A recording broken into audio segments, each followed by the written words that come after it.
Good afternoon, ladies and gentlemen, and welcome inside McGonigal Hall. Kevin Kopp and Lauren Capone with you here on Owls TV. We are just a couple moments away from beginning the 2018 Ken Anderson Memorial Invitational as the Temple Owls compete here at home in a quad meet against Bridgeport, Ursinus, and Westchester. Lauren, we saw three of these four teams a week ago just down the road at the Palestrin Pen.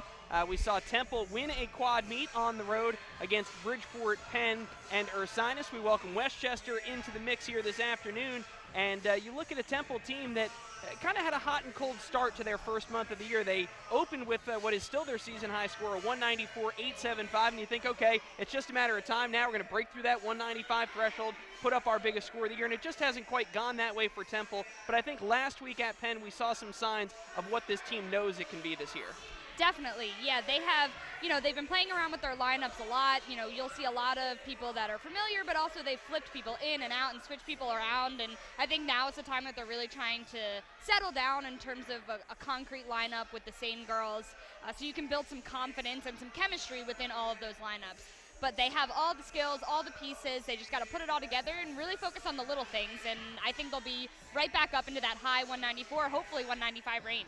You look at Bridgeport, Ursinus, and Westchester. Of those three teams, the biggest threat to Temple probably is Bridgeport, but you look at a Bridgeport team that has put up 194 scores in each of the last 3 weeks, very consistent. They are without their best gymnast here this afternoon. Maya Reimers unable to compete, and that's going to put Bridgeport really behind the 8 ball. They lose probably their best overall gymnast. They've got to compete 5 on bars. They've got to put a few freshmen into lineup spots where they were competing in exhibitions. So every team talks about depth. Bridgeport kind of needs to prove that here this afternoon. Absolutely, and they were a powerhouse last weekend, especially with Maya in the mix. They just clearly had so much confidence. They were rolling on that momentum they had built from the last few meets, and I think they're coming in with a little bit of edge this week.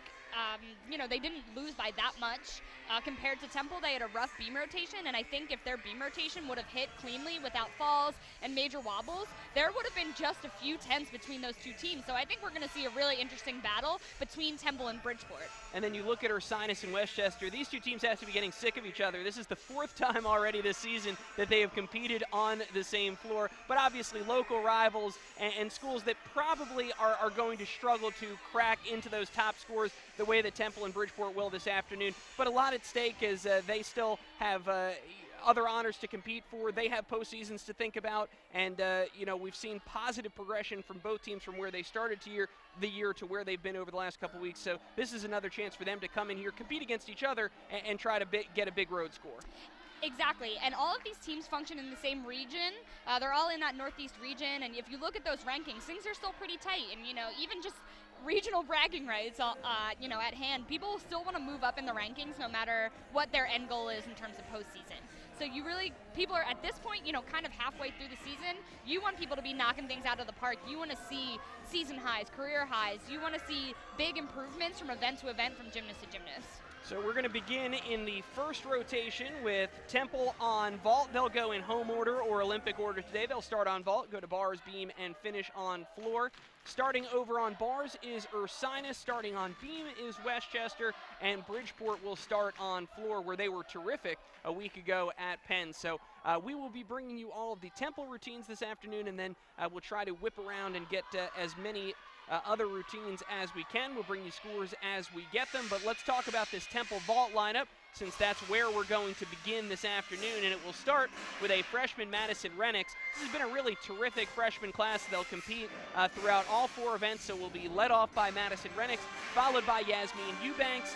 Monica Servideo, a freshman, is 3rd. Sophomore Jaylene Everett, 4th. Another freshman, Tori Edwards, 5th. And senior Sahara Gibson is 6th. So already, Lauren, we're seeing 3 freshmen out of 6 in this vault lineup. Yeah, and they have definitely proved themselves up to this point.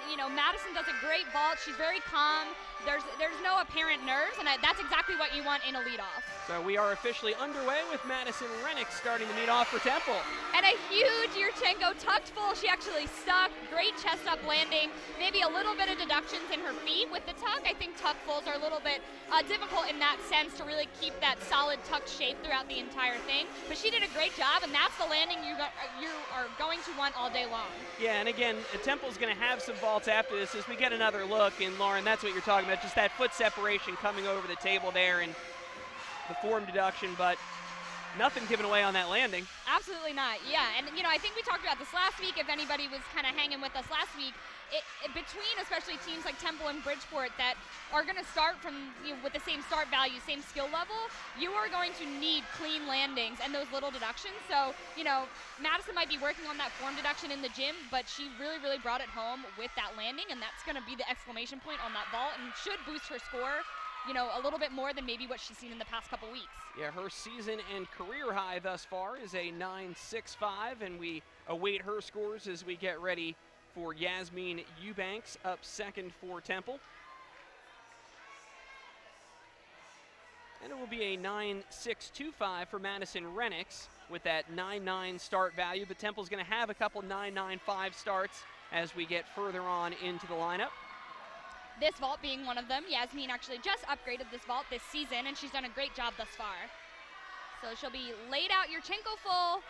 Just a step back, but beautiful in the air, great height and distance. That's exactly what you're looking for. If she would have stuck that landing, I think we would have seen a huge, huge score, and I think the roof on this place probably would have skyrocketed. Yeah, we had a terrific crowd when we were here a couple weeks ago for the season opener for Temple, and another one as well. The lower bowl completely full, and that vault is right on top of those fans, as you can see. Another look at Yasmin's vault. Really, really nice. She even tried to flare it out a little bit. She's got some extra power there. I think as soon as she, you know, competes out a few more times, she'll get some better air awareness, spatial awareness, and she'll find a way to find that stick. And again, to get into the nitty-gritty of those start values, that's the difference between Madison Renix's opening vault, which was in a tucked position, start value of 9.95, doing the Yurchenko full in the layout position, start of 9.95. So that half a tenth really matters, and certainly will when you project down the road to a meet like ECAC's where you've got 6 teams on the floor, and it's probably going to come down to a half a tenth or a tenth potentially. You want as many 9.95 start values in that lineup as you can. Exactly, and in this conference, Temple has the advantage, especially on vault. They do have a very fully stacked vault lineup with vaults that can reach as close to 10 as possible. I know we talked about this at Penn last week. You know, some of those teams mix in some Yurchenko layouts, which we might see later today from some other teams. That one bumps down a little bit lower than what Madison Renix's vault was starting out of. So, you know, the higher you can get your collective start value, I guess is a term we could kind of throw in, the better chance you have, and a little more wiggle room you have, where one small step isn't going to be the end of the world in a full lineup of great, great vaults. Little delay, I think, as our judges or our staff work on the scoring system, which is always a bit of an adventure, especially in the early moments of these quad meets. Only one score so far other than Temple's has been reported, and that is Megan Chan of Westchester opening with a very nice 9.725 on beam. That's a great score when you've got to start on beam in a quad to open up the meet, but we're back on vault now for Monica Servideo. Yurchenko layout half and just a small step, another very clean vault. Definitely rolling with what they need to be doing. Would they love to see more sticks? Absolutely, but I think the cleanness is definitely going to help them in this circumstance. Yeah, Lauren, you're probably getting close to that point in the season. We're about the halfway point now. The ECAC Championship is going to be March 24th, so that countdown is on. We're about 6 weeks away from it, 5 weeks away from it. And so as you move toward the postseason, you want to start seeing those landings tighten up. But right now, especially for as many underclassmen and freshmen as Temple has, to see them going big and putting some power into these vaults is a great thing. Yeah, as you can tell, it's a really tricky vault to land, so I don't think you could ask for a much better landing than that. If it's not going to be a stick, that's exactly what you want. We had an opening 9.625 for Madison Renix, 9.675 for Yasmin Eubanks. Her first time back in the vault lineup in a few weeks, and now awaiting the scores for Monica Servideo. Servideo competed in the all-around last week, won the all-around at Penn, named the ECAC Gymnast of the Week for her efforts. She's been doing a great job. She's really impressed me. Every time I watch her, you know, she's really taking command of her gymnastics and looking very calm, collected, and just goes there and attacks every routine. Doesn't overthink it. She's just a beautiful gymnast to watch, and I like how mature she's already looking. Jaylene Everett next. We'll have a big Yurchenko full here. And the tiniest of hops, a little bit smaller than the one we saw from Yasmin. So that should be a great score. She consistently posts great, great scores for this lineup, and I think that's going to be another one. Yeah, Jaylene had a really nice vault last week, a season and career high 9.825. Last week there was a stick. So we might not see that 9.825 again, but I think it'll be up close. I mean, if we get another look at it, you'll definitely see how clean her form is. Here we go. We'll get one more look at it. How clean she is on the table, in the air. She knows exactly where she is. Nice lift off the table. Keeps that straight body the whole time. Yeah, Temple's got some real talent here in the back half of their lineup. When you have someone like Jaylene Everett, as good as she is, fourth, and you're able to put Tori Edwards and Sahara Gibson behind her as a potential to score big, really helps.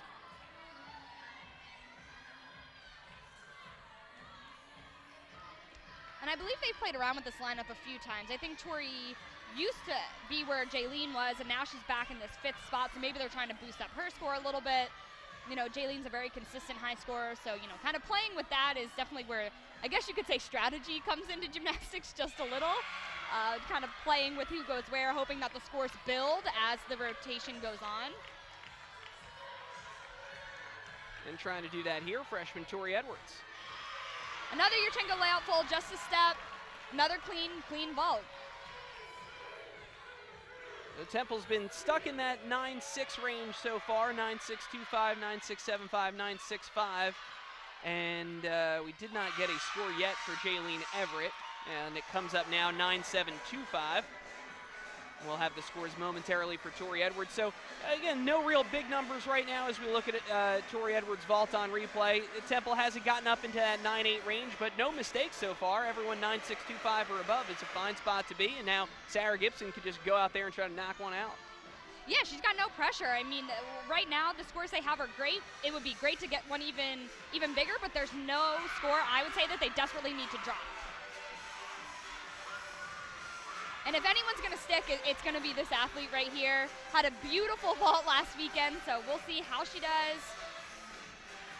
Yurchenko layout full. There it is again, another stick from senior Sahara Gibson on their second home meet of the year. She's got to be happy with that. That's the way you're gonna end that lineup, and I think you'll definitely see something that'll push another one of those scores down. Yeah, she had a season high 9.825 last week at Penn. We'll see what this score is here. What a way to finish the vault lineup for Temple with a stick. We'll get one more look at it here. And this is just such an impressive vault. I love the way she does it. It's so clean. Spots the landing, no movement, nice and safe. Big celebration from the whole team. Yeah, she really, made it look fairly effortless. Didn't really show that she was working too hard for that stick. That's what you want. You don't want to be trying to go out there and, sometimes you take a little off of it. You try to do something, and she just let it hit.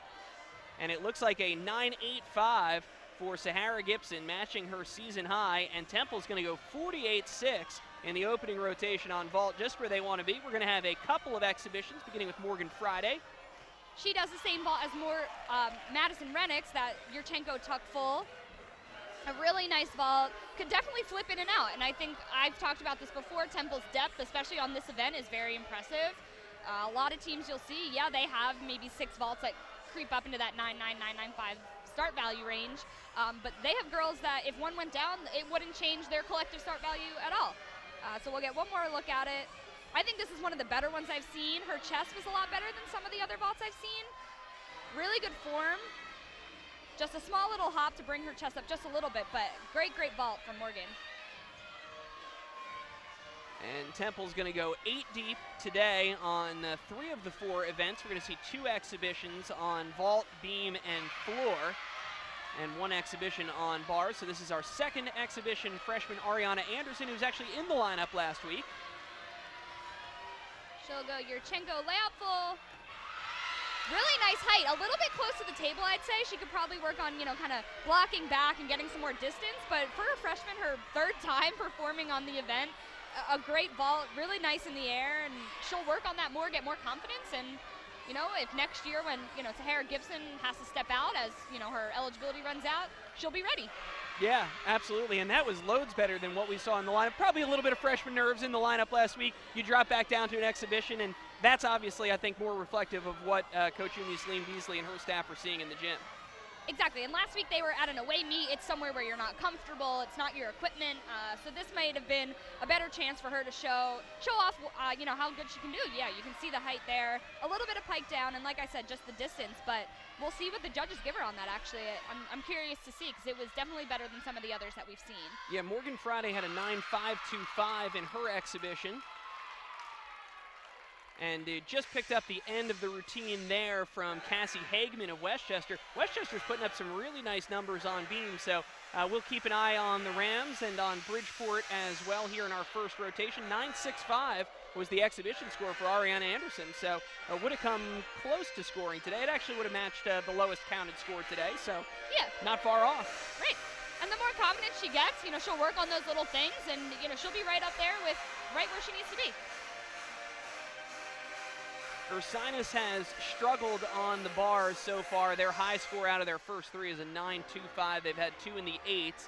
Bridgeport has opened up 9.65 from Molly Grau, 9.575 from Catherine Duran, and a 9.525 from Kelsey Campbell. Nina Whitaker is out on the floor right now. And on beam, we just saw Cassie Hageman finish up, and freshman Yoli Nadarsi will be up next, 5th out of 6 for West Virginia in the beam lineup. But Westchester started off 9.725 from Megan Chan, 9.775 from Jordan Miranda, and 9.65 from Rose Wortman, and it was a 9.675 from Hageman. So how about Westchester? Never easy to start on beam in the first rotation, and they are knocking it out of the park right now.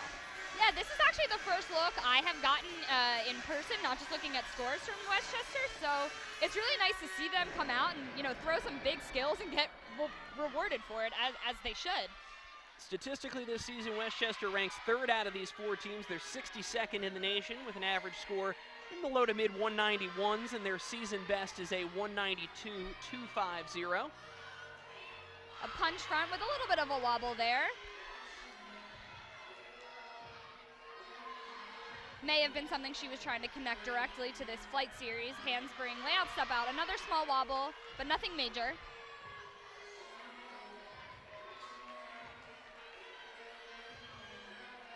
And if anyone is confused as to the monotoned coloring of everybody's leotards today, it is a breast cancer awareness meet here tonight, so you'll see a lot of pink ribbons and pink leotards. You know, they all look beautiful, supporting a great cause. There's some pink in the audience, so it's really great to see from the whole group kind of supporting. And a lot of teams do this now, as I'm sure, you know, everybody watching knows, but Temple does this every year, and it's a great day to do it. Big dismount, picked that leg up to save the stick, but only little things I saw in that routine. I don't know if it'll get up into that 9.775 opening score that we had seen, but you know, that's another hit for them. They've got nothing to worry about through the routines that they've got so far. Yeah, it means that Westchester's hit their first 5, and their their beam anchor, Sarah Boyd, can go out there and try to replace the low score, but without pressure to drop a fall for Westchester. So a very nice way to start things off. Bridgeport's kind of stuck in that 9.5 mark for most of their scores so far. We'll come back and take a look at the wide picture here in the gym so you can see floor going on there in the back corner. Gabby Kistner, a freshman for the Purple Knights, is up. She's 5th out of 6, and Kelly Aycock moves into the anchor spot without Maya Reimers available for Bridgeport. And I've kind of caught some glimpses from what I've seen. Everything's looked really nice, and you know, that's the thing about gymnastics is last week they hit a grand slam on floor. You know, every score just kept growing and growing, and we reached some 9-9 numbers last week. And you know, it could just be the difference in judging this weekend. It happens all over, and I think that's what frustrates a lot of people about the sport. But from what I can see, they're doing a really great job over there. Yeah, the floor scoring last year, or last week rather, Bridgeport I think had 6 season highs in their lineup, and Temple had 5, which tells you, yes, it was a good day for everyone on floor, but also possibly the judging, as it sometimes happens, it just gets a little bit high. Penn, I'm here for high scoring. Hey, absolutely. Listen, I'm an SEC gymnastics guy. You know I love the high scoring. Penn put up a school record 49-3 on floor with some great routines there on senior day. So sometimes, you know, those days happen and you'll take it. And some days it's just frustrating. It seems like no matter what you do, it's going to be stuck in that 9-6 range. And yeah, we just embrace it. We roll with it. Yeah. Everyone looking really good right now, though, from this wide angle. You can see beam going on. And we'll come back to beam now and take a look at Sarah Boyd. That was a 9.75 from Yolina Darcy, so we saw a couple of those balance checks, but they didn't ding her too hard on them. Yeah, and right now I've been watching this routine here. Her flight series went smoothly with just a tiny wobble. Again, a not major one that she shouldn't be worried about. Front aerial to beat jump there with kind of a slow connection. They can take off for a slower connection, maybe not a full no connection, but this athlete's got really great lines, so showing her flexibility there. Just her dismount left. Gainer pike off the end with a big stick. It's a great exclamation point on the end of that, first rotation for them. They should be going into their next event with a lot of confidence. And they're probably going into their next event with the lead, figuring they're going to be able to drop a 9.65 from Rose Wortman. And based on what we saw from the two routines we were able to see in full, I have trouble thinking it would be lower than that. So I think that Westchester, coming off of beam in the first rotation, is going to be in first, with Temple in second, Bridgeport third, and Ursinus fourth. But let's go back to floor exercise now in our wide shot and take a look at the floor anchor, Kelly Aycock. She went front handspring front double full, really nicely done. She's coming off of the 9.725, so they did kind of get something burst out of that 9.5, 9.6 range, so hopefully Kelly can build on that. And right now it's a 48.050 for Bridgeport, and their low score that they can drop is a 9.525, so hopefully a chance to move up a few tenths.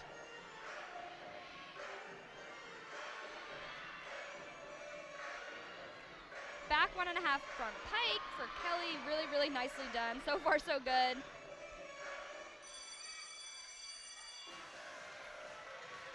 Final pass coming up, and you can see she'll be running across. Front handspring, front 1.5, or Rudy as you can call it. So I definitely think that one should bump off that 9.525, get them up a couple tenths, and if you are head coach Byron Knox over at Bridgeport, I think your biggest hope is that the scoring stays consistent. From here on out, if they're gonna shoot one or some 9.5s, 9.6s for hit routines, all day, then fine. That keeps everybody on the same page. So you just kind of have to keep hitting routines and hope that the scores come evenly across the board. Yeah, and if I'm Bridgeport right now, I'm thinking I get to finish on beam in the fourth rotation. That may be a potential to make up some ground. The routine we saw, Sarah Boyd scored a 9.725, so indeed Westchester will have the lead at the end of one rotation. 48.650 on beam for Westchester. That is a season best mark. And we have two exhibitions on beam for Westchester before we take our first break. This is Melanie Wojuwoda. Really impressed with them. They've got a great set of unique skills in these routines. They're well executed. Great dismount there, just a step. And they've clearly done a great job on this event, kind of building a really, really great lineup of athletes that are just crushing it. Yeah, they've hit 7 for 7 now on the beam, and we'll see if they can make it 8 for 8 with Paige Parsnick in the second exhibition slot. And this was a freshman, Wojuwoda, that we just saw. We'll see her in a couple of the event lineups later on today, and we'll get a sophomore, Paige Parsnick, in the second exhibition for Westchester. Ursinus has had a tough time opening over there on the bars. We've seen a couple of falls in their lineup. Yeah, so they'll have some ground to make up for sure, but anything can happen. Anything can happen. Bridgeport floor routine, Kelly Aycock, we saw in the anchor spot, 9.775, 48.3 for Bridgeport. So all told, you lose your best floor competitor, your anchor, go 48.3 in the opening rotation. Nothing wrong with that. And they did hit every routine. They had 6 hits, and they did what they could do. That's your goal when you come out here, to hit 24 for 24, and the rest is left to the judges. So if you hit 24 for 24, you just have to hope that you collected less deductions than everybody else. There you go. We had, they did not list an exhibition routine, did Bridgeport, in their initial lineup, but we've got one going on there in the back corner, and we've got one more beam exhibition as well. In the foreground of the shot, this is Paige Parsnick.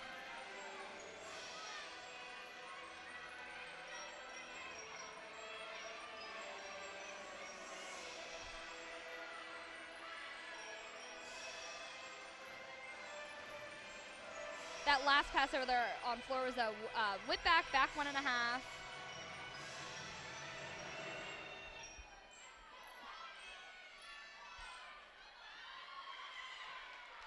And a fall over there on beam from the flight series, handspring without step out. She looked pretty off actually from the back handspring, so probably would have been a tough one to pull back up. But all good in exhibitions, no worries.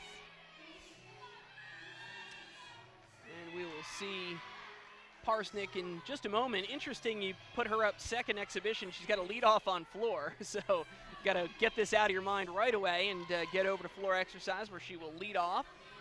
And she's also in the vault lineup for Westchester. No, you just got to rip the Band-Aid. We'll just cluster them all up into one.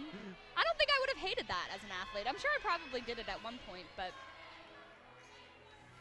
everyone's got their own favorite things. I remember we used to talk all the time. Kind of jumps off to the side on that dismount, but she's okay. You know, we'll have to count the fall there for, you know, her personally, but, you know, it gives her some things to go back to the gym and really work on. She got some experience out there, and she'll have to shake it off and go to floor. You know, she does have to do a counting routine now for Westchester's floor lineup. You know, this one didn't count for the team, so you just got to brush it off and go attack that next routine. So in the very back corner of your screen, I believe we're on to exhibitions now for Ursinus on bars. Those scores have only been coming up intermittently, but I believe that was Sabrina Tusevitz that just finished up, and we may have one more exhibition, which would be Olivia Byrne.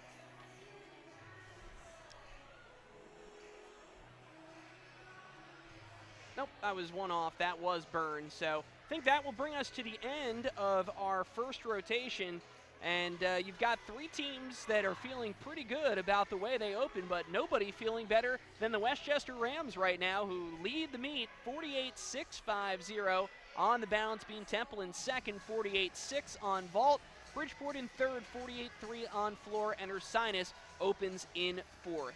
We will step away for a break and come back here to McGonigal Hall with the second rotation. You're watching live coverage of Temple Gymnastics and the Ken Anderson Memorial Invitational on Al. Welcome back, ladies and gentlemen. Kevin Kopp, Lauren Capone with you here on Al's TV. We are getting ready for the second rotation. Touch warm-ups about to conclude.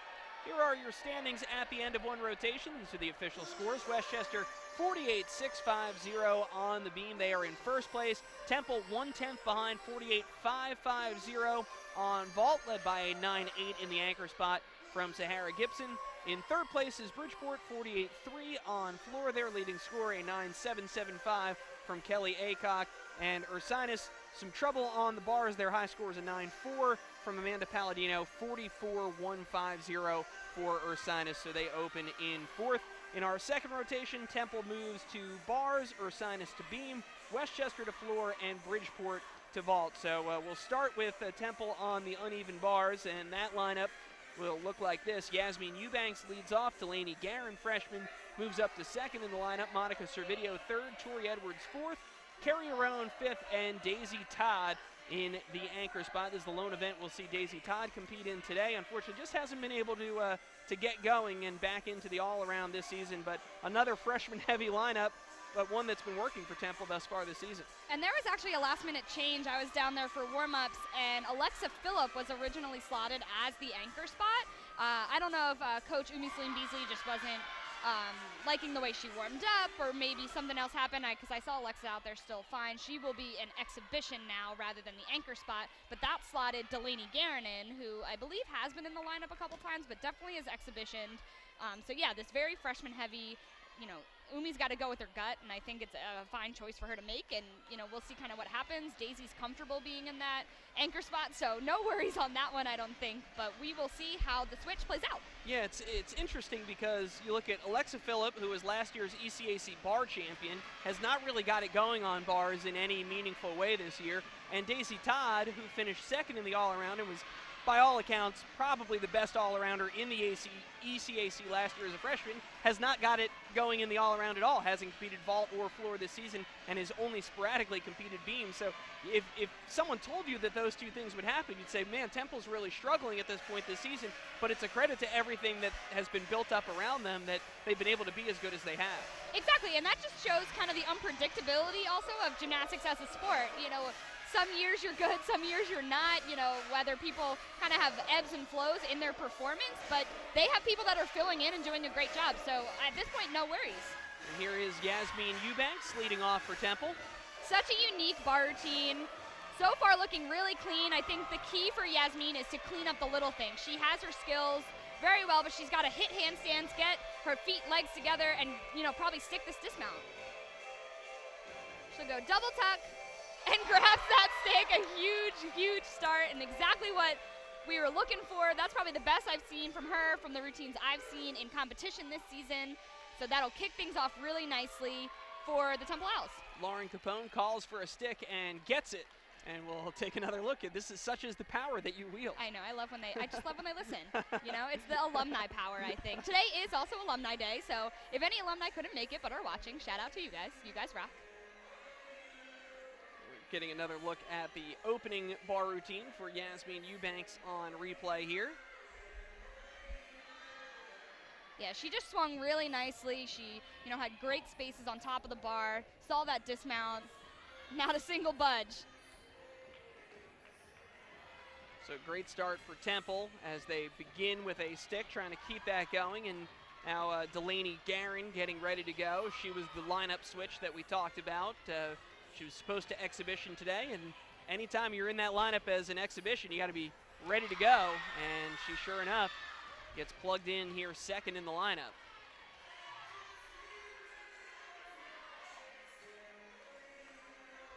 Looks like it'll be a 9-6 to open up for Yasmin Eubanks.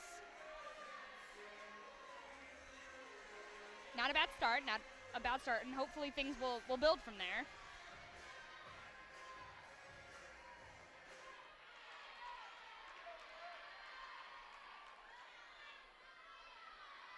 We'll be ready to go now with freshman Delaney Guerin.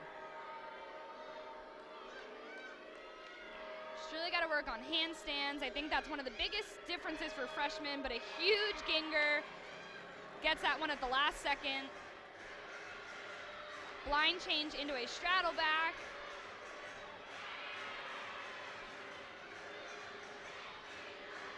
Just a little short on all of her handstands. I think they'll ding her for those. But giant full, ends up stumbling out of that dismount. Looked a little slow kind of coming off the bar. It looked like she kind of just needed to sort of tap into her dismount a little bit more to get the rotation. It just looked a little slow. Really tried to fight for it and stay up. So kudos to her for that, but that will be the one at this point that we are going to want to drop for the Owls bar lineup.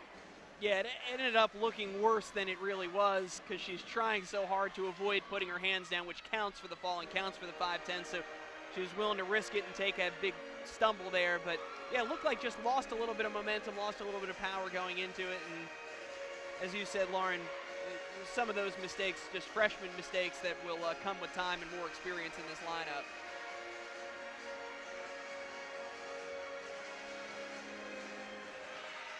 So Temple now definitely counting the 9-6 from Eubanks in the opening spot and facing a little bit of adversity for the first time here this afternoon. They were able to kind of plow through vault with no real issues or hiccups. So this is a moment that comes in most meets where now you're having to follow a fall, follow a kind of a rougher start on an event that you wanted to see. And it's up to another freshman, Monica Servideo, to get Temple back on track. But if you wanted to put a freshman in this spot, this would probably be the one. She has been battle tested so far this year. And she had a great vault, so, you know, she's kind of coming off a great start for her day, but, you know, I heard you guys had talked to her last week after Penn's meet, and she really just said, I try to take it one routine at a time, which is the best thing you can do. It's a lot easier said than done as an all-arounder to stand there and say, okay, this is just bars, and now this is just beam. You know, I had done it for a stint, and it does change a lot of things, knowing you got to do all four. It's definitely a different kind of pressure, but she's handling it well, so we'll see how bars goes. Great opening handstand. Nice to Kachev.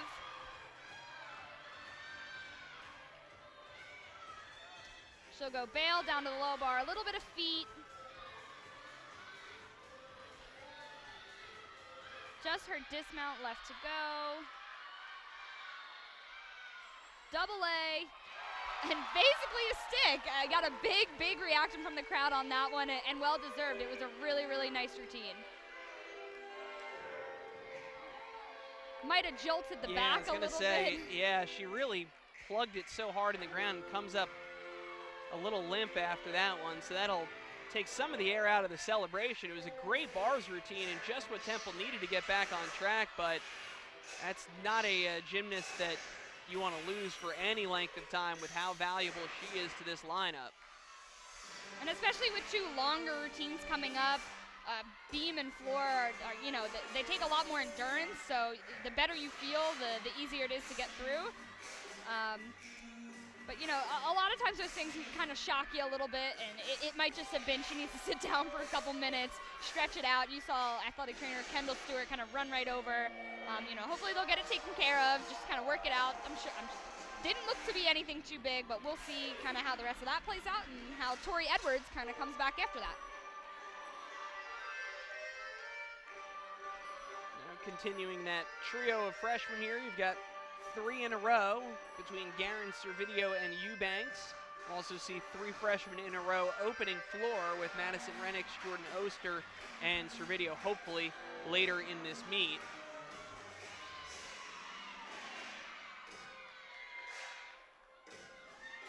Yeah, I think this puts a little pressure on the back half of this lineup. I think they're definitely going to want to, you know, hit every handstand that they can, get those stuck dismounts, clean execution, and try to build some of the scores. Although I don't see Monica's score being too bad. No, the routine really was fine. It goes 9.575. So it is certainly not the way Temple has drawn up bars to this point, but a chance to change that. Still some potential for big numbers in this back half with Tori Edwards, Carrie Arone, and Daisy Todd. And here is freshman Tori Edwards.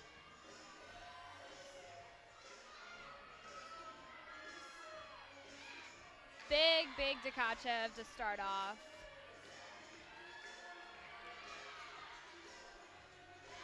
Line looks like she really fought for that handstand. Just has to be within a certain degree. She looked pretty good so far. Just her dismount left. She's looking pretty good on handstands. That blindfold right on top of the bar. Double tuck and sinks into the stick. Definitely what they needed to get back on track. Great set from the freshman under a lot of pressure. No doubt. Tori Edwards has really been spectacular for Temple this year. We've seen it mostly on the leg events where she's really stepped up on vault and floor, but that shows you there she can swing bars pretty darn well too. And she will be in exhibition on beam today, so maybe Celine Beasley trying to work her into an all-arounder situation. But, you know, I've seen her beam routine in practice. She's got some big skills, so I'm excited to see her for the rest of the day. So we'll have 2 left for Temple that will count. We'll also see Bree Wickskowski in exhibition here. Carrie Arone, a senior. You get to see Carrie every day now. She's about 10 feet away from my office. She's doing this is her spring semester of her senior year. She's doing an internship in our compliance and student athlete affairs office at Temple. So we actually had a big group around her cubicle yesterday, including our director of athletics, Pat Kraft. We were all talking about everyone discovered the NCAA Gym News Leo Watch, the Leo rankings each week. Yes. And that became a big water cooler discussion in the office. So Carrie was holding court there. It's all about the sparkles, I'm telling you. I read the Leo report. It is awesome because I don't get to watch every meet every weekend. And let's be honest, half the reason I watch the meet sometimes is to look at leotards. Not that I miss wearing them in any capacity, but, you know, it's a little thing that you miss every once in a while. And I'm sure Carrie does a great job of, you know, running point on that. Oh, yeah. So following a 9.75, here is Carrie Arone. She'll go blind change into a straddled Jaeger. Awesome. Catches right at the height of the bar. Toe hand down to the low bar. Just has her dismount left. Has the potential for a big stick here. She's got to take her time. She'll wind up for a double layout. And she gets it. Huge, huge, huge. You know, exactly what they need to do, kind of coming off some shaky routines at the start of that lineup. You know, Yasmin did a great job with the 9.6, but definitely how they want to be ending this lineup. That's as good as I've seen her in competition on bar. She opened the season up in Boston with a season high 9.8, but she just got so much height on this dismount. We're going to get to it momentarily. She has one of my favorite Jaegers. I just love how accentuated it is. She catches right where she needs to. She's got a great line on bars, and you know, she was one of my freshmen when I was a senior, and she was a bar specialist that year. And you know, I think she had some injuries the last couple of years, and I think she's finally sort of hitting her original stride that I remember from her freshman years. So big. So it's great to see in her last year where she can bring things back around and hit those big scores like I know she can.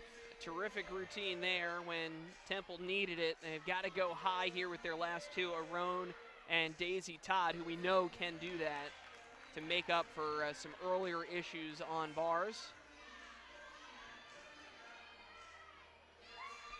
And it is a 9.825, a new season high for Carrie Arone. And well deserved. It was a beautiful routine. Like I said, her line is great. She got that stick, which puts the exclamation point on the routine. Great release moves. All her handstands were there. Exactly what you need to do. And so Daisy Todd, who had a season-high 9.775 the last time we were here at McGonigal Hall, in the anchor spot for Temple. She does a piked Jaeger, really nice, one of the best ones I've seen her do. Great bail down to the low bar. Let's see if she can bring this one home. She will go giant full to a double tug, nice on top of the bar. Just a small step, but a huge hit, great hit. Cleans things up. That should be a really great score. I didn't see a lot except for that small step at the end. So Daisy doing exactly what she can do and what she needed to do in that last-minute anchor spot. You know, you're going to get another look at it. She's just an exceptional athlete. She knows what to do and when to do it. And so Temple relies on their veterans. For all this talk of freshmen, they rely on their veterans at the end of the lineup, Arone and Daisy Todd. And they deliver. Temple won't count the fall. They will have to count a couple of lower scores than they'd like. The 9.575 from Servideo and a 9.6 from Yasmin Eubanks. We'll also have an exhibition coming up from Bree Wickskowski as they total the scores for Daisy Todd. I believe we're also going to catch Alexa Phillip in her exhibition after she got flipped out. I think she just sort of flip-flopped with Delaney, who was originally supposed to be the number 7 spot. But you know, you'll see lots of smiles and laughs. It looks pretty good.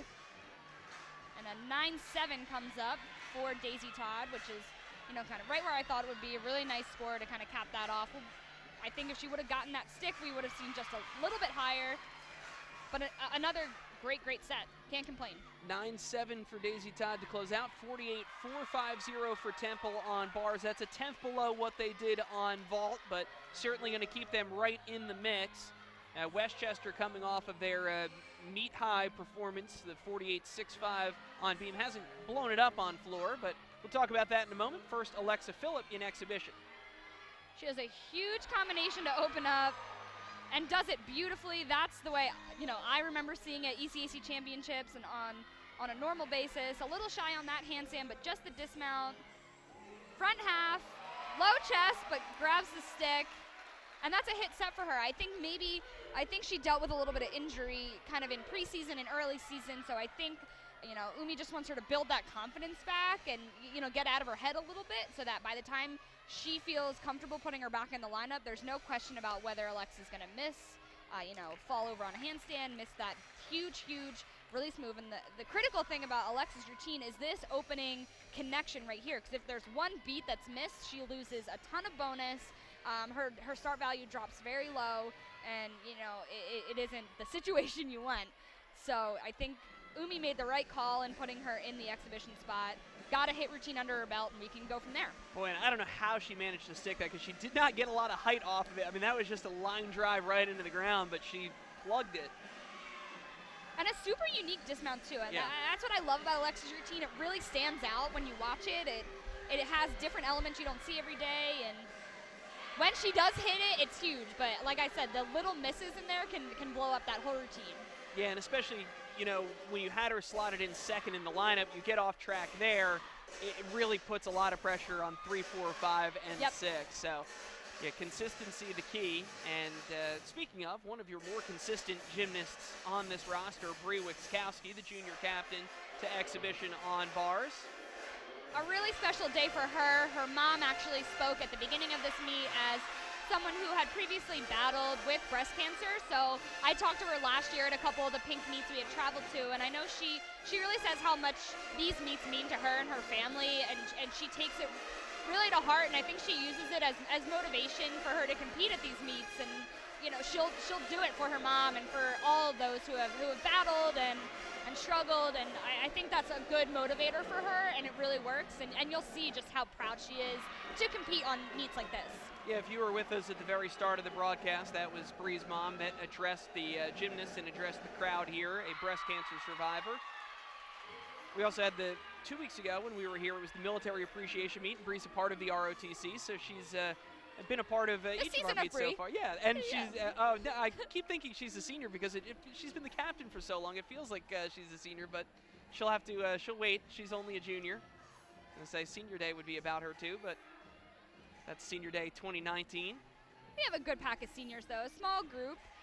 But you know, they will have their day. They have a double home weekend coming up. I think that's their last weekend of competition, I believe. It is. Before so that'll the be conference championship. That'll be March 9th, which is a Friday night. We're in prime time on Al's TV. We've got Penn and Maryland coming here. Really going to be a great meet Friday, March 9th, and then we'll turn around 36 hours later, and we'll do it Sunday at 1 o'clock. That will be senior day. We have Rutgers, Eastern Michigan, Lindenwood. And Lindenwood coming. So it'll be a quad meet on senior day, and we'll have wall-to-wall coverage all that weekend for you right here on Al's TV. And truth be told, I love Lindenwood. They only started, They maybe started my sophomore year, so they've only been an established NCAA program, and they work in Division II, but an established NCAA program for a few years, and they are exceptional. They came out of the gate like right in the middle of the pack in terms of national rankings, and they've done great things. Yeah, absolutely, and it's just a nice thing to be able to, we've been able to pull some different programs here to McGonigal Hall that we haven't seen in the past, so we'll look forward to that. But right now, Bree Wickskowski on bars. Great start so far, hit her major release, that bail down to the low bar, and now she'll just have her dismount left. She does a great job of accentuating her line and her handstands. She'll go double layout. Just a tiny hop, fall for the stick, but a great job. And we'll get another look here on replay at this routine from Wickskowski.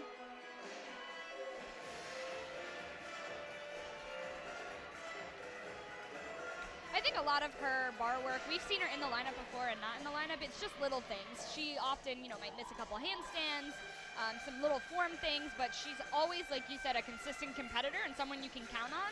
So I think if needed and when needed, she will be fine when placed in the lineup. And coming live now, we're going to pick up with Westchester. This is an exhibition routine and the very, very tail end of it for Yolene Darcy, but it'll give us time to talk about Westchester and what they did on floor. No big mistakes. They counted a 9.775 was their high score from freshman Jessica Meekum, 48.250 on floor for Westchester. So Temple has retaken the lead, but only by a tenth. 97 flat for Temple, 96.9 for Westchester. So if you thought that first rotation lead for the Rams was a bit of a fluke, they are here to compete this afternoon. They backed it up on floor where the scoring's been just a little bit tighter. Definitely, yeah. And now Temple's really going to have to go to beam and shoot over what Westchester did and then really bring it home on floor. I think beam is a really critical event for Temple right now to make sure that they keep climbing in the lead. And that's a hard event to take command of in that sense.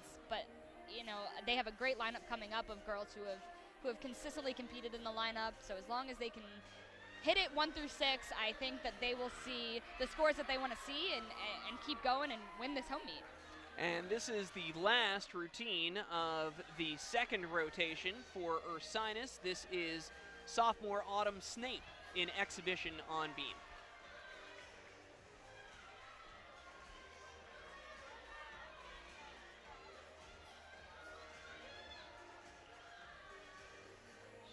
Front aerial, a little bit of a a wobble there. Looks like that seems to be her flight series, so she can go back and try it again. You are allowed a redo, if you will, but any deductions in terms of execution that she incurred for the first one will count. But unfortunately, she did connect it the second time, but fell, so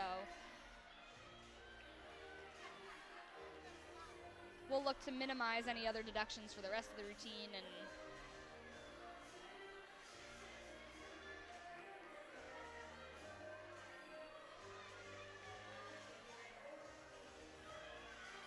dismount right there. Does a Rudy off the end with a chest a little bit down. So, you know, luckily doing an exhibition, definitely some things that I think Autumn could take back to the gym and work on. But has all the skills. I think Ursinus did a pretty decent job on beam coming off of that bar rotation. So they have two great events coming up for them where we saw them do a great job on floor last week. And even on vault, I saw a lot of stuck vaults from them last week, so they have some room to grow and kind of jump over what they've done the last couple weeks. Yeah, they pushed 1 or 2 into that 9-7 range on vault, same for floor.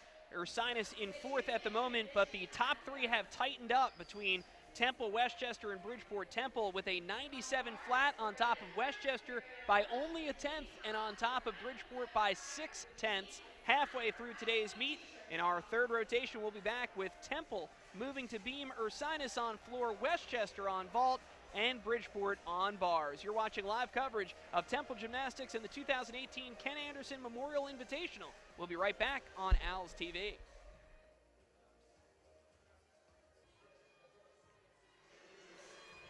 Welcome back, ladies and gentlemen. Kevin Kopp, Lauren Capone with you here on Owls TV. Just a couple of moments away from the start of rotation number 3, and unfortunately, the news that we feared is confirmed, and that is Monica Servideo is out for the remainder of the afternoon for Temple. She got a little bit banged up on the dismount on bars, and so we'll have some lineup switches here in the last 2 rotations for the Owls, who are holding a very slim 1/10 lead over the Westchester Rams as we enter the 3rd rotation. 97 flat for Temple. Even I can do that math. That puts them right on pace for a 194 if they duplicate their efforts on vault and bars. They are 1/10 ahead of Westchester as a 96.9, 6/10 ahead of Bridgeport as a 96.4, and Ursinus in 4th with a 91.925. Picked it up big on beam, but just really dug themselves too much of a hole on bars. Westchester at the bottom of your screen on vault. First one down the runway was Natalie Onderko, the sophomore. Did a really nice Yurchenko layout. Temple still gathered at the end of the beam. So here is your new beam lineup for Temple. Jordan Oster leads off. Daisy Todd back in the lineup. She'll compete 2nd. Delaney Guerin 3rd. Kara Masella 4th. Whitney King 5th. And Bree Wixkowski 6th. Putting some pressure back on Daisy, where we were just talking about her kind of floating in and out, hasn't been able to get the same stride that she had last year on some of these events, but, you know, big pressure for her. She's, you know, gets thrown in for the big show, but this freshman will lead things off, had a great routine last week. Handspring layout, step out, comes up, almost a half a wobble, if you will, on that one.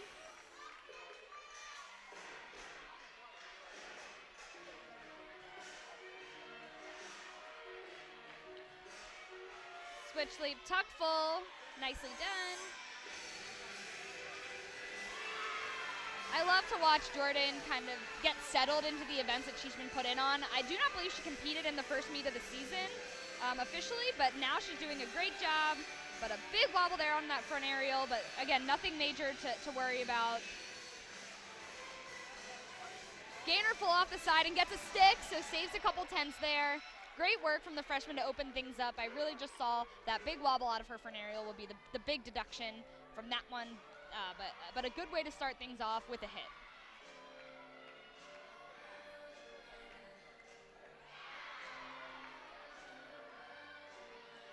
We'll get a closer look at it here on the replay as you looked at it live in the wide angle.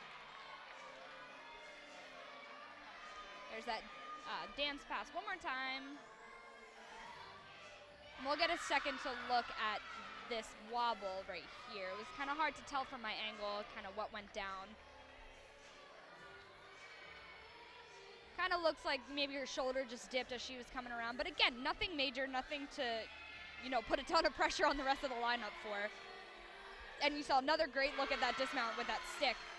It's important, you know, she had that wobble and said, you know what, I'm going to stick this dismount, save all the tenths I can. Yeah, good presence of mind by the freshman who put up some big scores early and has kind of fallen into, I don't want to say a rut, but scores haven't been quite as high for Jordan in the last 3 weeks as they were right off the opening gun this season. Yeah, I think now, as we talked about at the opening of the broadcast, it's important to work on the little things, and that's what's going to get those scores to creep up higher when the judges allow it. It is, you know, you want extra toe point and extra straight legs and a better flow and a little bit more confidence in your performance.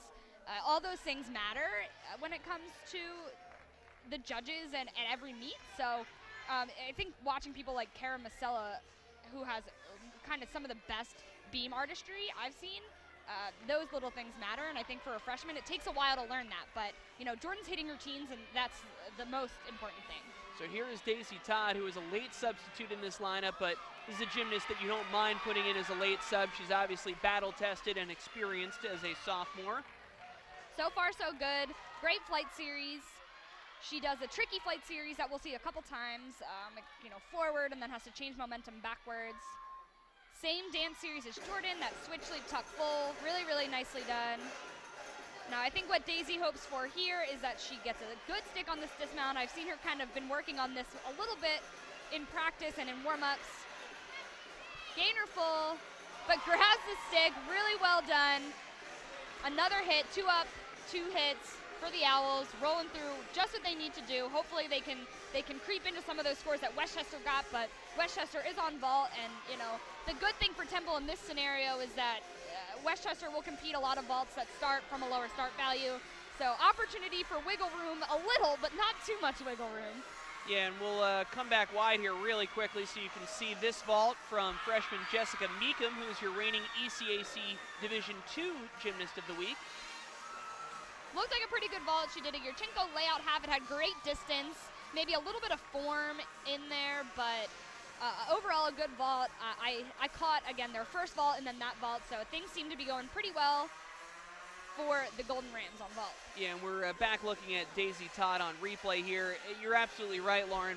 Westchester has been executing their vaults, but the scores are just not as high because those start values are not as high. Everything's been between 9.5 and 9.625 so far. We haven't gotten the score yet from Meekum. Unfortunately, Bridgeport is pretty much taken themselves out of the meet. They're only competing 5 on bars, so it's 5 up and 5 count. And they've already taken an 8.775 with their opening routine, so that's going to put them really behind the 8 ball as we come back live now to freshman Delaney Guerin. Really, really nicely done jump series. I think that is where I can point out the sharpness. You see the finish. She owns the landing.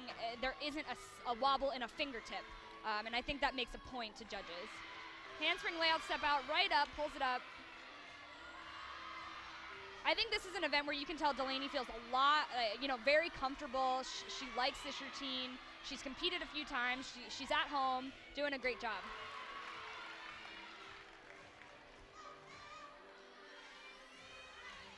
She'll go into her dismount, side aerial, back full, and grabs a little baby stick. Maybe one might give, one might not. I liked it.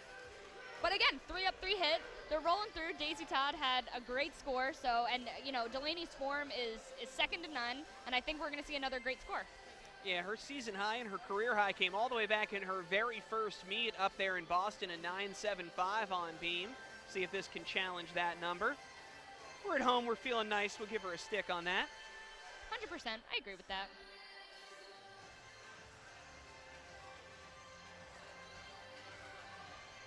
We'll have 3 left, Kara Masella, Whitney King, and Bree Wickskowski.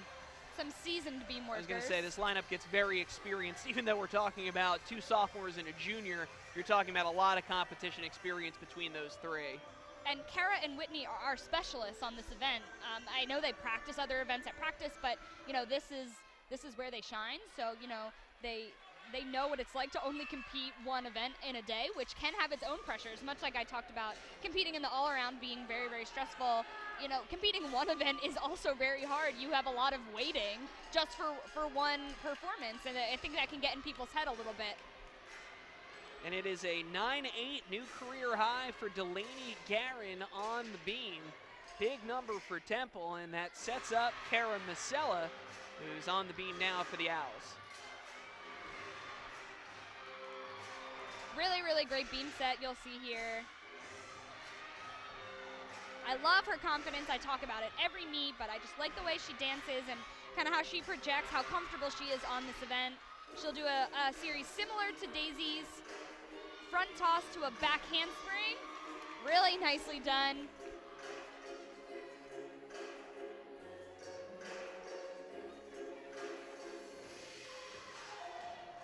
Switch leap, beautiful. Some of them get a chance to throw a little TU in their beam routine, which is fun to see. We'll see it in their floor routines, and everybody knows where those TUs are. But it's fun to see them on beam too. I think some teams have started doing that. Really unique dismount, a front gainer full with just a hop. Another hit routine, and very nicely done. I didn't see any big major wobbles up there, so really just that hop on the dismount will be the big deduction for Kara. But you see the seasoned athlete going up there and doing exactly what she needs to do with a lineup that has set her up to get a great score. And if you're having enough fun on beam to be able to throw a TU in there, that means that you're on an event where you're feeling pretty comfortable. Yeah, More comfortable than I would be. I did not have a TU in my beam routine. So we've got two left now for Temple, Whitney King and Bree Wixkowski. We'll also believe see an exhibition routine from Tori Edwards. Westchester had a 47.9 on vault, and like I said, Bridgeport put up some big numbers late in their lineup. I don't have the last score from Catherine Duran quite yet, but with that 8.775 in their first routine and not being able to drop a score because they are without Maya Reimers today, that is probably going to put Bridgeport too far back to challenge Temple or Westchester for first. 9.725 is the score for Kara Masella. And she's been in and out of the beam lineup this year. That matches her season high. Same with Whitney. Whitney also has been in and out. I think Umi kind of played around with putting some of her freshmen in a lot of these early meets to kind of see how they would handle it. But, I think these are athletes that love doing beam, and when they hit, they can score big, as we've seen. And Whitney's got another great routine. Has been in the exhibition spot a couple times, some ups and downs, but the thing about the way Umi and Tasia, who does beam, kind of select these, it's who's doing the best that week. And as we've talked about before, that competition in the gym leading up to the real competition is what happens. So that's why things change in and out, and it's a great way to do it. Yeah, every coach has their different ways of selecting the lineup, but Temple is really kind of ruthless in a way in their mathematical efficiency. It really comes down to the scores. It's the numbers. You can have a great week and you don't compete your best on the run-through day where those lineup spots are going to be selected. You'll be in exhibition this week and see if you can compete in the gym next week. And we're seeing exactly why Whitney's in this lineup. I think she let out some big smiles that she probably didn't even know she was doing. Just her dismount. Gainer full and a huge stick. That was probably one of the best routines I've seen Whitney do, and come back from a couple, off exhibition routines this year. A huge smile on her face and well-deserved. It was a gorgeous, gorgeous set. Yeah, her season high is at 9.8 all the way back in week one, and as Lauren and I have mentioned, she's been in and out of the lineup, but that shows you when she's in, you can put her fifth, you can feel good about where she is, and she absolutely delivered here for Temple. And I wouldn't be surprised if we saw a score that beats that season high. I mean, her form was just incredible today. She looked confident, she expressed everything and performed it well. I saw one small wobble, but other than that, there wasn't much I saw. And I think Temple as a whole today, and we'll see it coming up in a bit, as a whole, I think this is probably as good a day landing-wise as we've seen from them this season. Yeah, I think last week they had some more stuck vaults. We only saw the one stick from Sahara, but bars looked a lot better. There was a lot of missing sticks. I remember last week on bars, and I remember, you know, they did come away with a win, but I remember one of the big takeaways from that meet was focusing on bar landings for those dismounts.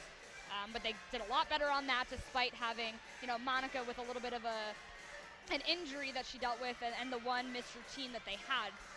But yes, I definitely agree. Great landings, and a lot of the execution looks improved from last week as well. 9.775, so just a quarter tenth off that season high for Whitney King. And in the anchor spot, here is Bree Wiskowski.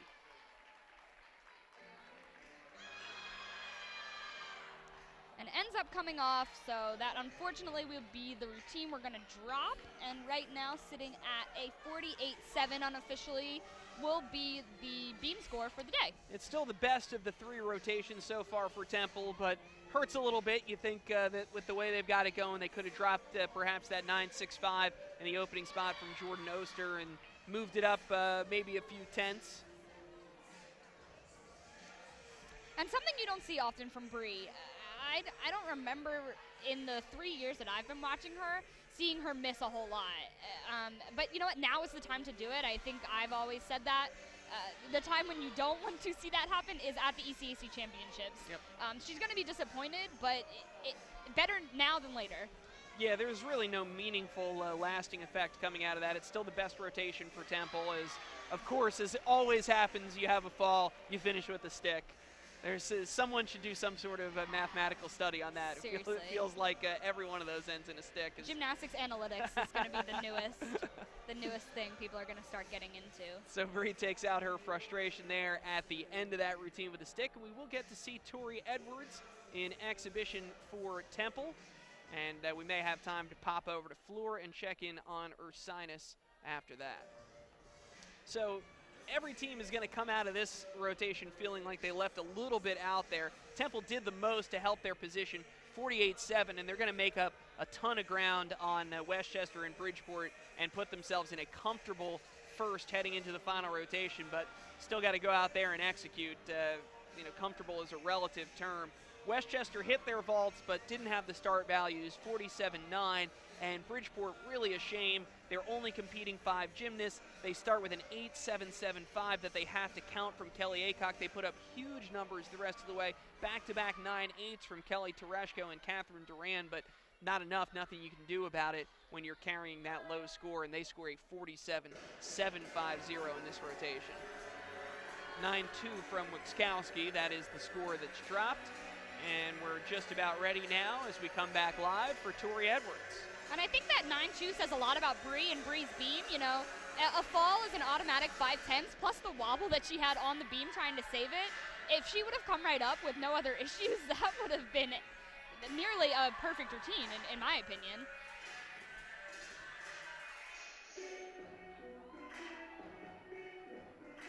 You'll see a really, really big triple series from Tori. Handspring, handspring, back layout, step out.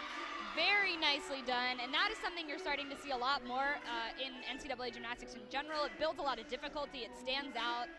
And she did it, you know, as good as one can do it. Huge leap series there. Switch leap, split jump. So this is definitely a high caliber beam athlete. We saw her on other events. We've seen her grow. I would love to see this routine in the lineup. I think Umi just wants her to get comfortable in the collegiate setting. But just her dismount, cartwheel, back 1.5 with just a hop, a really, really nice routine. Unfortunately, you know, she wasn't in, and Bree had that fall. But another athlete that could go in and hit a great score. Yeah, so we could not be terribly far from seeing our second freshman all-arounder for Temple. Monica Servideo, to this point, has competed the all-around. This would have been her 3rd straight week. Unfortunately, her day came to an early end with the injury on bars, but Tori Edwards could be not far behind her. Yeah, and you hope with Monica's injury, you know, it wasn't anything blaring from what we saw. You know, we could be wrong. I'm not a doctor, but you know, maybe Umi just said, sit out the rest of the day. We have so many more meets left, so many more crucial meets left. Let's just sit this one out, feel better by come Monday. I'm sure that they will have the rest of the weekend off. You know, she'll go back and sort of ease into things, and hopefully it's nothing too detrimental where she'll be out for the rest of the season.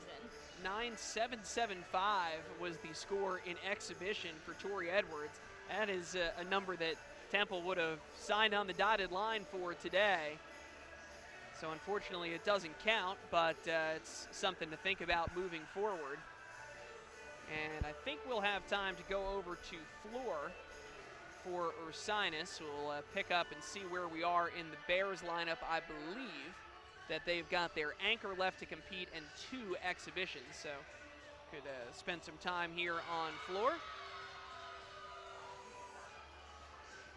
A big cheer over from Temple on beam that I heard from up here. I'm not entirely sure why, but I'm here for it.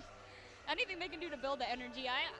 Most importantly, this is going to sound maybe a little cliche, but no matter what happens, we put so much pressure on scores and people hitting and things like that, but college gymnastics was made to be fun. Coming out of JO gymnastics, it's the most fun a gymnast can probably have in their career. And to see them out there, no matter what they're doing, they're all screaming, hugging, laughing, dancing. That makes me feel the best about watching these athletes, because I know that's how I felt. Whether it was a good day or a bad day, I can't even remember some of them because we were just having so much fun. And it's evident in all of these teams that they're just having a ball, and that's how it should be.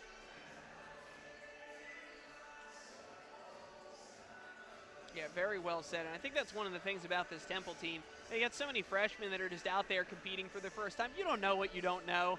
It's easy to look back, probably once you become a senior, you become a little more aware of circumstance and situation and score and placement and all that. But sometimes it's nice to think about just going out there. And I think you're at your best when you're just going out there and like you said, having fun and being carefree. Flipping back over to Ursinus on the floor.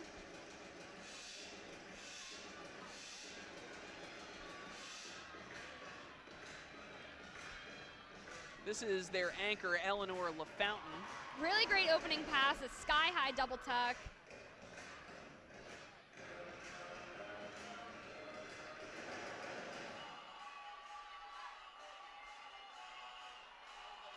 Switch side straddle full for her dance, looking really good.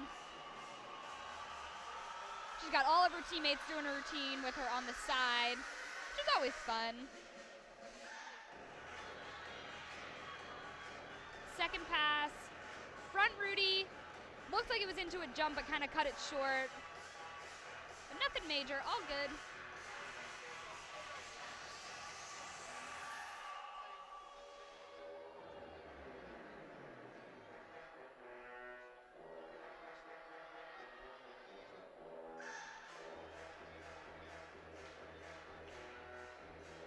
Some fun, unique elements and, some high energy music trying to get the crowd into it here for her final pass. Back 1.5 layout, gorgeous.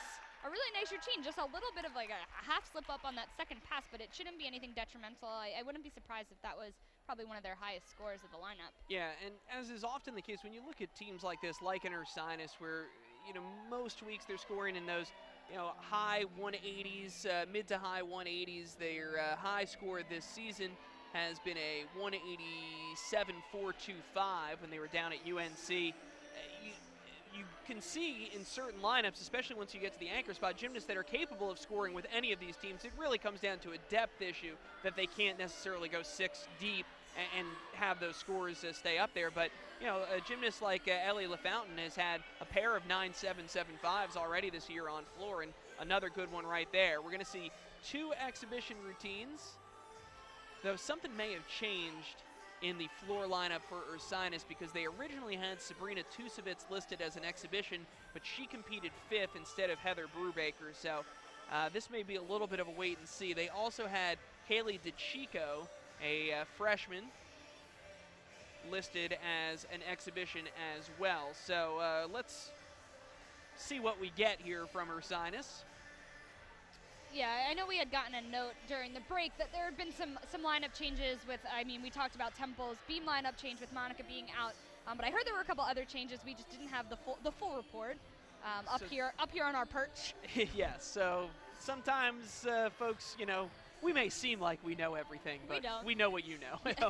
We're just keeping up. So again, that was Ellie LaFountain, and let's try to figure out who we've got here in exhibition.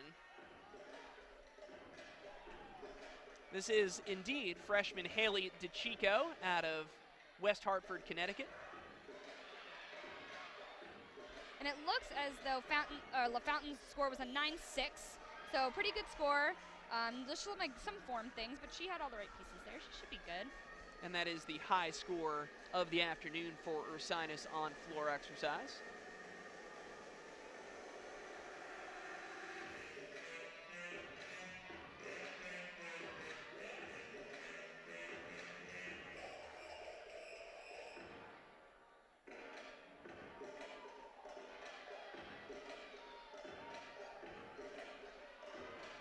Great dance work after that first pass.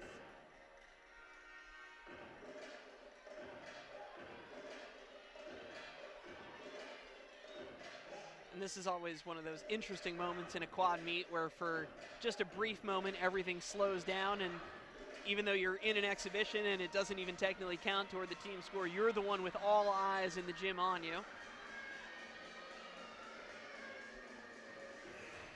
Tried to go front full punch front, but kind of looked like she under-rotated that front full, so ended up sitting down on the punch front there to finish things up. And luckily, exhibition routine, so it does not count. So not the ending to the routine that she wanted, but DeChico gets one under her belt here on the road, and that will bring us to the three-quarter mark of today's meet rotation, 3 complete. So we will step away for a break and come back to McGonigal Hall with the 4th and final rotation. It is the Owls in the lead with a score of 145.7. They've extended it to nearly a full point over Westchester, who's in second, 144.850. Bridgeport in third, 144.150, and Ursinus in fourth. We'll have the full scores when we come back with the start of rotation number 4. You're watching live coverage of Temple Gymnastics and the 2018 Ken Anderson Memorial Invitational. We'll be right back on Owls TV.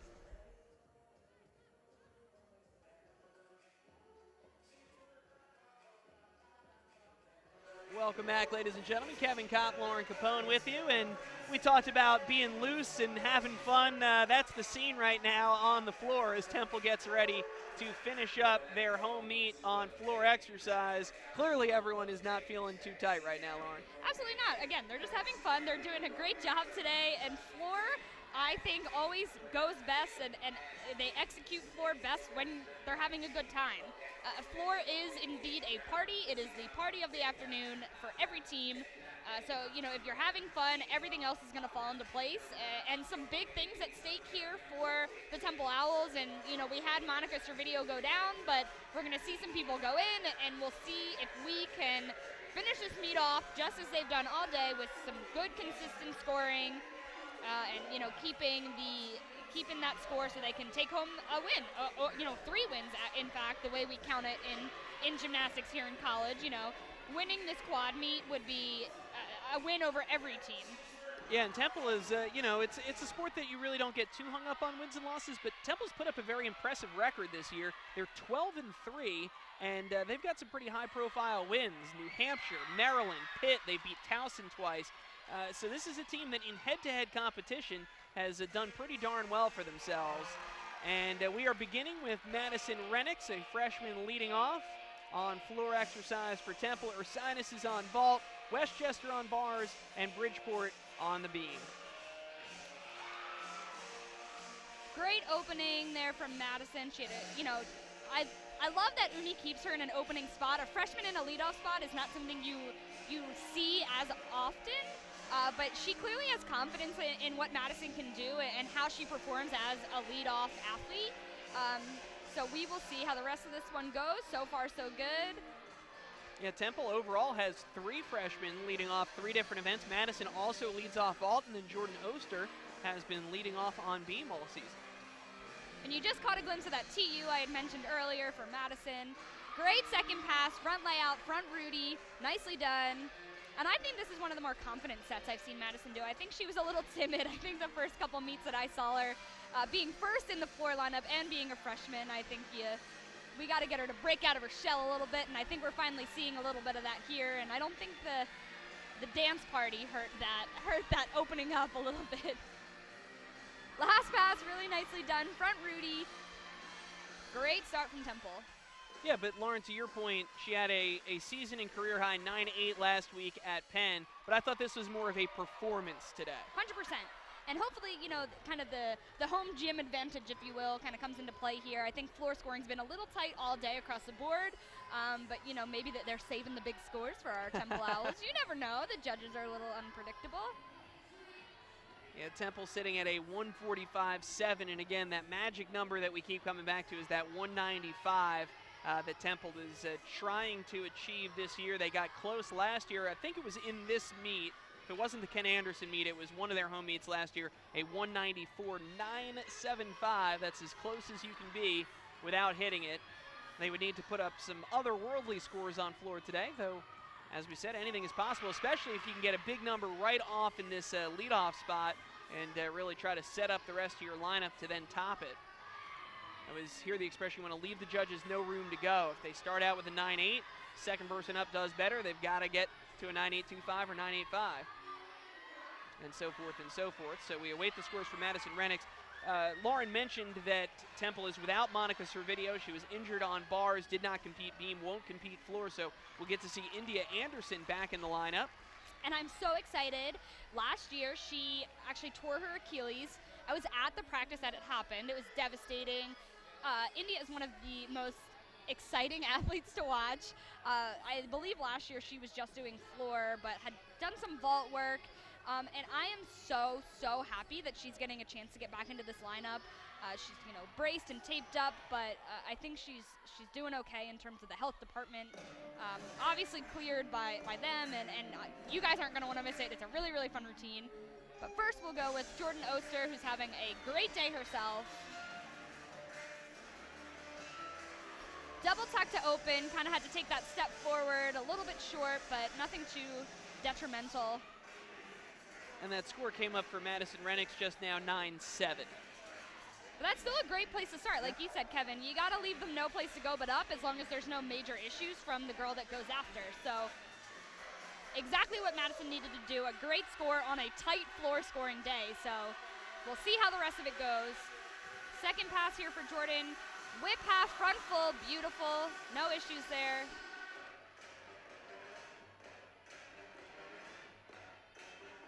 She has the whole team dancing. She's got a really, really high energy routine. Another one I can't wait to see, you know, perform this to every corner of the floor. Doing a great job so far. And while we're waiting for this ending from Jordan, which comes right now, a two-pass routine, very nicely done. Only issue I saw was the first pass stepped forward. To update anybody from Bridgeport watching, I've seen a couple falls, unfortunately, from that beam lineup. Kelsey Campbell just went, and I saw her come off, and their opener, Delaney Cahill, I believe, fell as well. So some struggles on beam for Bridgeport, not having the best of days, but definitely some ups and downs for them. Yeah, they really started well, like they did in the last meet. We saw them last week at Penn, and beam got them into some trouble. Weren't falling, but just weren't hitting their routines cleanly. They gave away way too many tenths, but between having to count the fall on bars because they only competed 5 gymnasts, they now have to count a fall on beam. It's pretty much going to take them out of any shot, barring a disaster from Westchester on bars. The Rams are going to come out of today's meet taking second place, which I think would be a finish that they'd be quite happy with. And Temple seems right now, if they can just hit their last few, to stay in a lock for first. And we really want to see what that number ends up being after the opening 9-7 for Madison Renix. Awaiting the scores now for Jordan Oster, and we get the season debut of India Anderson. I gotta think she's a little bit nervous. India loves competing floor. She is a natural-born performer, but I think with such some time off, she's got to be a little bit nervous. Kind of has been off the horse for a while, so gotta get back on. And you know, I have no doubt that she will perform this and do an incredible job.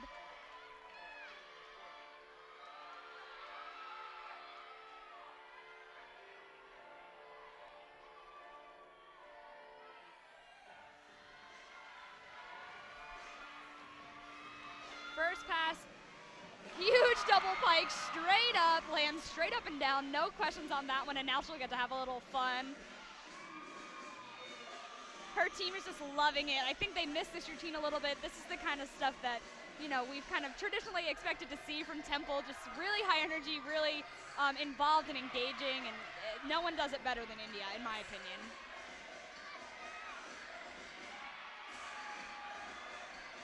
Second pass, punch front full, through to a back double full, super unique, really cleanly done. Giving a little smile there to Umi on the side, who I think is happy to have her back.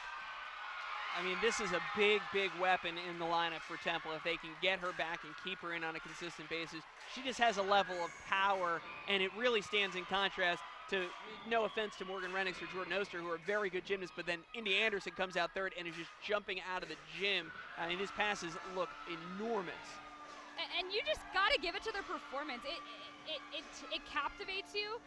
Final pass lands it. Front Rudy a little shaky, I think, on the ending, but I think you're going to see a big score from that one. That's a performance I don't think we've seen today, really across the board. You know, everyone in here is cheering and jumping, and you can't help but watch her, and that is huge. The whole team runs, gives her a hug for her, you know, return from injury, just really, really special to see. Yeah, that's a special moment. I mean, she could have come out there and not had a great routine. I think it's a victory just to get her back out on the floor, but then to be able to do it and execute to that level really takes that moment from special all the way to transcendent. Great to have India Anderson back out there. Yeah, and she could have been timid, too, in terms of performance. She was not. Nervous, but she was not. And, you know, that's who she is, and it's great to see that she can just jump right back in, almost picking up where she left off despite, you know, being out for so long with a major surgery. And, you know, not like she, you know, sprained an ankle. Right. Yeah, no, there are a lot of words that you could use to describe this routine, but timid not one of them. And if they can keep her in on a week-to-week basis, this takes Temple's floor lineup, which is already a strength. It's their strongest event statistically, and it really could elevate this lineup big time. And you got to give a shout out too to assistant coach Mike Rosso, who handles floor, you know, most heavily for them. You know, I think India had to put a lot of trust in him to help her get back in terms of spotting and making her feel comfortable getting back into all those skills and series. And he did a great job, and she obviously feels comfortable getting another look at some of her stuff. Everyone just really behind her.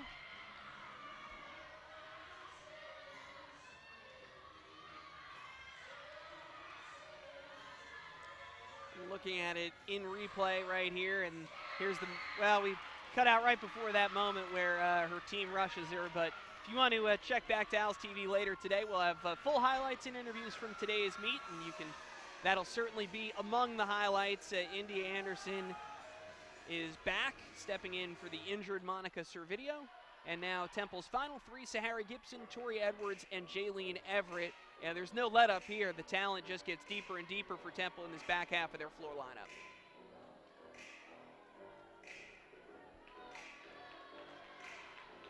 Big first pass for Sahara, punch front through to a front Rudy.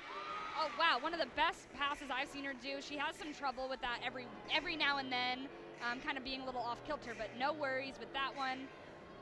Another great performer in her own right. You know, definitely a different style of routine from Sahara, but another one you also can't take your eyes off of. She's very captivating, a great dancer. Perfect double tug, kind of accentuates that stick, even though you are allowed to kind of take that split leg step to save it.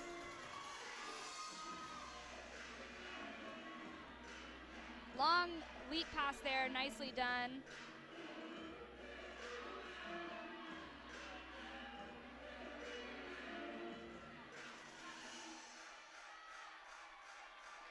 Second pass coming up here, or final pass, pardon me. Right after that TU will be a front Rudy to close.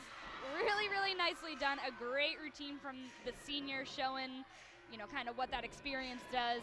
Had no issues from start to finish. And she is a gymnast that Temple has really been able to count on her two events. Anchoring vault, she's been locked in there. She's been locked in on floor. Yeah, and that's exactly what you expect to see from a senior. Someone who, you know, you don't worry about them, and they go out with confidence, and if there's something little that messes up, you can expect them to, on the fly, fix it. It's just experience, and you can definitely see the difference between, you know, the athletes, and she's been doing a great job this season.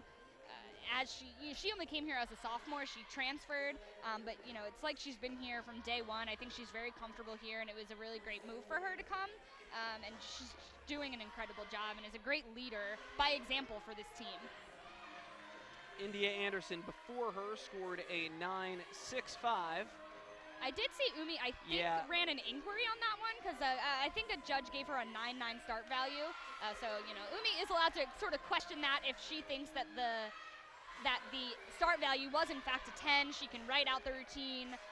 The meet referee will take a look at it after the meet. They'll go in and see if we get that bumped up to anything else. Yeah, and so that's why when we do give you these scores, it comes with the caveat that everything is unofficial. Not uncommon to see the scores as there's the long delay between the time that we leave you from the air. We will stay on the air if you're interested in sticking around for the post-meet ceremony. All the awards and the final team scores will be announced then. So when we leave you, it's with the unofficial scores. Not that surprising to see things bump up or down by a little bit, half-tenth here or a tenth there. It doesn't look like it's going to matter in terms of the order today. Everyone is kind of stratified out where the margins are pretty big from first to second, second to third, and third to fourth. But something to keep an eye on, and we'll get the scores momentarily for Sahara Gibson. But right now, it is freshman Tori Edwards, who has really just been in the zone from the moment she stepped foot on the floor for the first time. This is an event that she owns. And coming off a 9-8 just popped up for Sahara Gibson, so room to go up in that score. Great opening pass, a front double full, nice and controlled. She's definitely, again, they must have worked on performance this week because this is the best I've seen the collective performance from all of the Temple athletes on floor. And you know, it does take time with a freshman, so, you know, now is the time. You know, I think something, maybe the switch flipped, and she's just doing a beautiful job. She'll go through the rest of her passes, but I'm really loving the way that they're attacking these routines from every angle, not just the tumbling. Double pike, nicely done. Tori has been 9-8 or above in every meet she's competed in her career, and she has set a career high the last 2 weeks with a 9-8-5. Yeah, and like we said before, it's going to come down to the little things for her to get maybe up into that 9-9 range. So last pass, back 1.5 layout, beautifully done. I only saw one little maybe kind of wobble with the leap pass that happened over in the corner, but a great set to set things up for Jaylene Everett, who can just grand slam this thing home. So one more routine that will count for Temple, Jaylene Everett, and we will have an exhibition from Bree Wixkowski.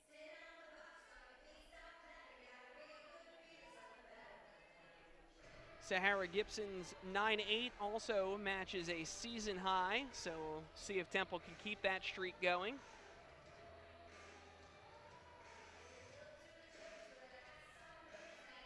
And I've sort of been waiting for Jaylene. You know, she's set up perfectly right here. I want her to get a 9-9 so bad. It is just such a dynamic, different, and beautifully executed routine that if she hits it the way I know she can, I think she's set up to get a career high, a season high, a score that we have not seen Jaylene get to this point, but definitely has deserved for a long time. Yeah, Jaylene has been at that 9-8-7-5 threshold a couple of times. And speaking of 9-8-7-5, that is the new career high for Tori Edwards. So the streak continues 9-8 or above every time up in her young career. Temple at a 48-6-2-5.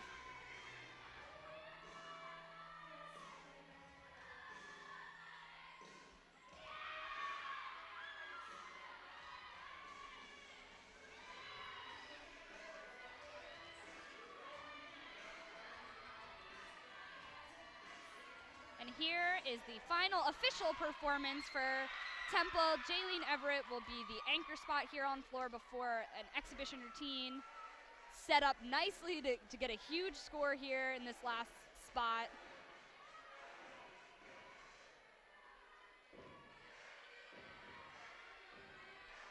Opens with a front double full punch front.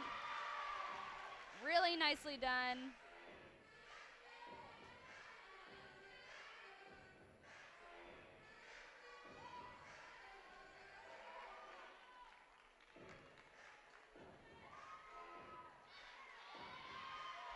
Her second pass will be a huge back double pike. a big step back, but still manages to keep her chest up. Really nicely done, but, you know, they can take a little bit for, like, an overly big step, if you will.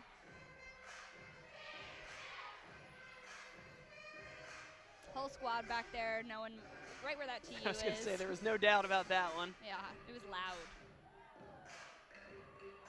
And she'll have one more pass to bring this home before it is left up to the judges. So barring no major issues, I think we're going to see a pretty good score here from the sophomore.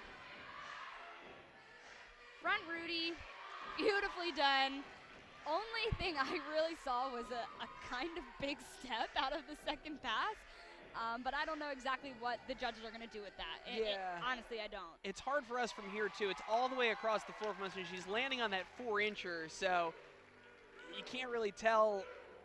Does she keep that front foot down? Did she drag it just a little bit? We might get a better look on the replay here as we'll start from the beginning of Jaylene's routine. Remember, we have one exhibition left, and Lauren and I will sign off, but you can stay on through the remainder of the post-meet awards.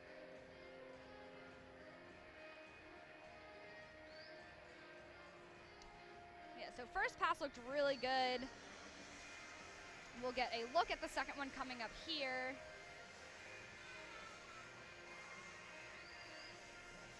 Hopefully we'll get to see a little bit better. Yeah, it's a little more of a bounce. Yeah, kind of slid backwards, and luckily she stayed in bounds. Most importantly, I mean, she would have gotten the automatic 1/10 deduction if she would have gone outside of that white taped line that she had on that mat. But I still think Tori Edwards is going to take the high score of the day, but I'm not sure. We got a 9-9 from one judge on the far side, and we won't see the near side judge because it's blocked until they give us the final score. I did not hear an eruption of screams, which I think we truly would have heard from them. So maybe we get a 9-8-5 situation. I can't see it being anything truly lower than that, in my opinion. And here, while we await the score for Jaylene Everett and overall the team score for Temple, and it will be a 9-8-5 for Jaylene Everett. So one judge gave it the 9-9, but a 9-8 from the other. Here is Bree Wickskowski to finish our day. Such a high energy routine. A double pike, a little bit lower than I've seen from her, but manages to get her chest up pretty well and stay in bounds. Bree originally slotted to be the second exhibition, but then with Monica going down, she is now the first and only exhibition for Temple.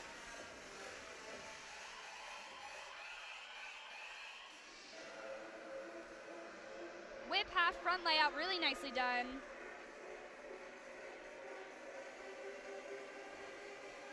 So Bree gets a little bit of a chance to kind of get some redemption from the beam set she had, even though this isn't going to count. She can leave the day with a good feel from a great floor routine here. So far, so good.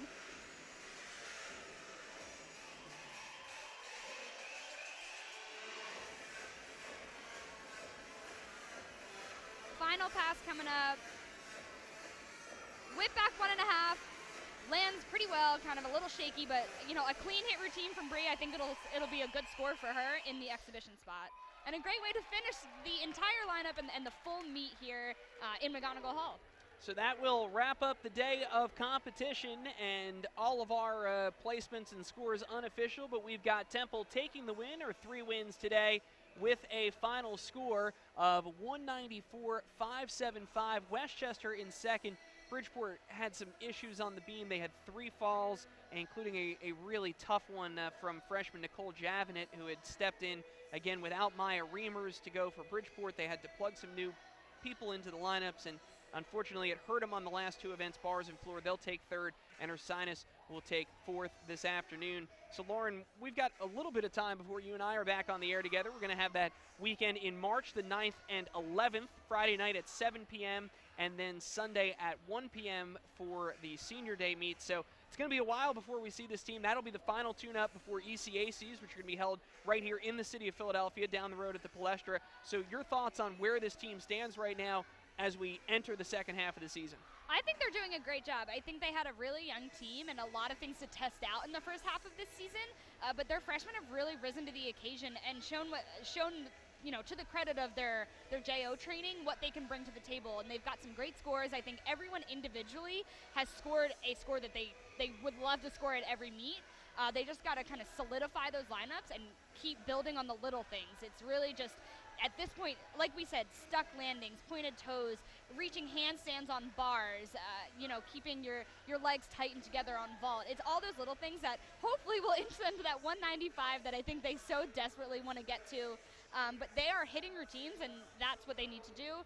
And when it comes to ECAC championships, it's all out, all or nothing. Temple should move up quite a few spots this week when the national rankings switch from a straight average to the new weighted RQS formula. They'll get to get rid of that 191 that's really been dragging them down. All of their counted scores will be in the 193s and 194s. They score a 194.575 today. That, if that score stands, would be their third highest of the season. So that's going to wrap up our coverage here. We remind you that you can stick around. We will stay on the air for you through the post-meet awards and the announcement of the final team scores. But I want to thank our entire crew, our director and producer, Mr. Scott Hartcorn, Nick Roche, Jimmy Paroli on our cameras, and of course my partner, Lauren Capone. On behalf of all of us here at Owls TV, this is Kevin Cox saying thank you so much for watching, and awards and final scores when we continue from McGonigal Hall.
And in first place with a score of 9.8 from Temple University, Laney Garrett. The event results were for. In third place with a score of 9.8 from Temple University, we have Sahara Gibson. In second place with a score of 9.85 from Temple University, Jaylene Edwards. And in first place with a score of 9.875 from Temple University, Tori Edwards.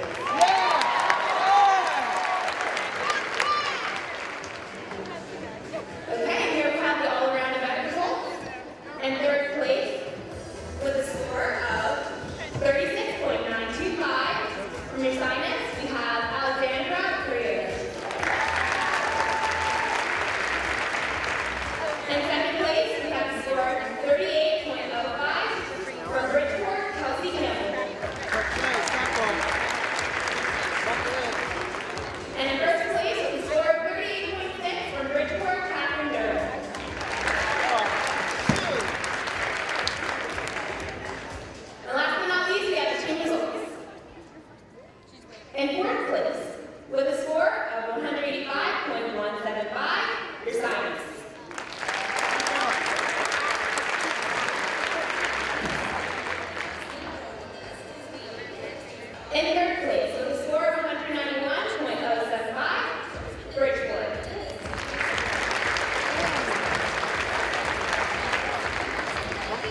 In second place,